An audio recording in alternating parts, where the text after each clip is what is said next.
Late at night on December 18th, 2023, the Icelandic citizens of Grindavík experienced their worst nightmare.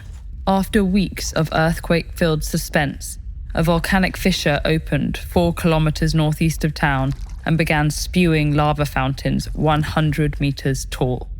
Luckily, the molten rock flowed elsewhere, narrowly avoiding the small fishing town. But Iceland wasn't willing to leave Grindavík's fate to chance again. To prepare for future eruptions, the government began exploring how to control these red-hot rivers of destruction. Steering a lava flow is about as difficult as it sounds. Molten rock, which we call magma when it's underground, and lava when it breaks through the Earth's surface, can reach temperatures of roughly 1,200 degrees Celsius. That's over 4 times hotter than the maximum temperature of a standard kitchen oven. Now imagine that heat radiating from several square kilometers. At this temperature, lava ignites or melts most things in its path. And since it's as heavy and dense as the rocks it's composed of, its flow is almost unstoppable. Fortunately, there are 2 factors that make lava flows a little easier to handle. First, while it can take decades to cool completely, lava becomes solid and still after cooling to roughly 600 degrees Celsius.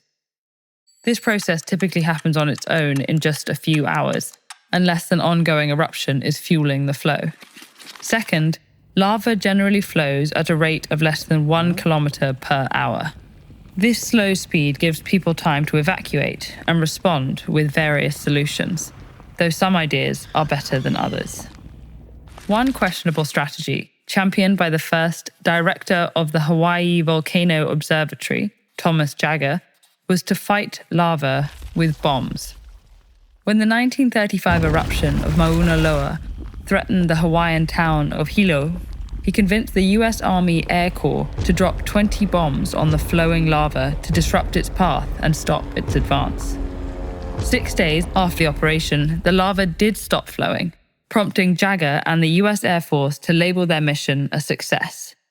But today, most volcanologists consider the timing to be a coincidence. Since lava flows like a liquid, experts believe the bombs merely displaced it temporarily, forming a crater which flowing lava then refilled. Perhaps the more obvious solution is to cool lava with water. Due to lava's low heat conductivity, this requires an enormous amount of H2O. But that didn't stop the Icelandic government in 1973. When the Eldfell volcano erupted and lava began streaming towards the Heimaey harbour, they began a highly coordinated effort to pump 6 million cubic meters of seawater onto the lava flow. That's enough to fill 2,400 Olympic-sized swimming pools. At the peak of their efforts to manage this 6-month-long eruption, 75 people worked in shifts around the clock, spraying down each actively advancing area for roughly a full day to stop its flow.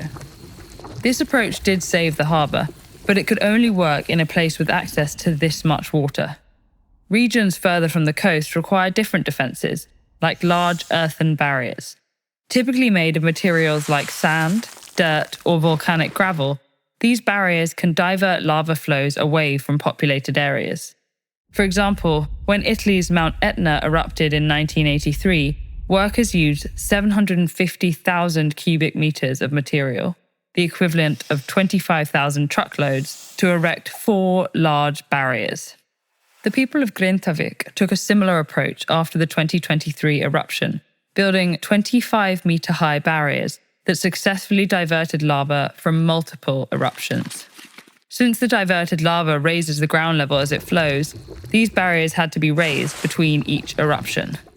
But the advantage of this approach is that it allows regions to build up defenses between flows instead of during them. Scientists are still working to better predict exactly where lava flows will emerge, what direction they'll travel, and just how much lava an eruption will produce. But once they figure it out, engineers can leverage existing strategies to protect communities from these otherwise awe-inspiring eruptions. Ready to keep learning?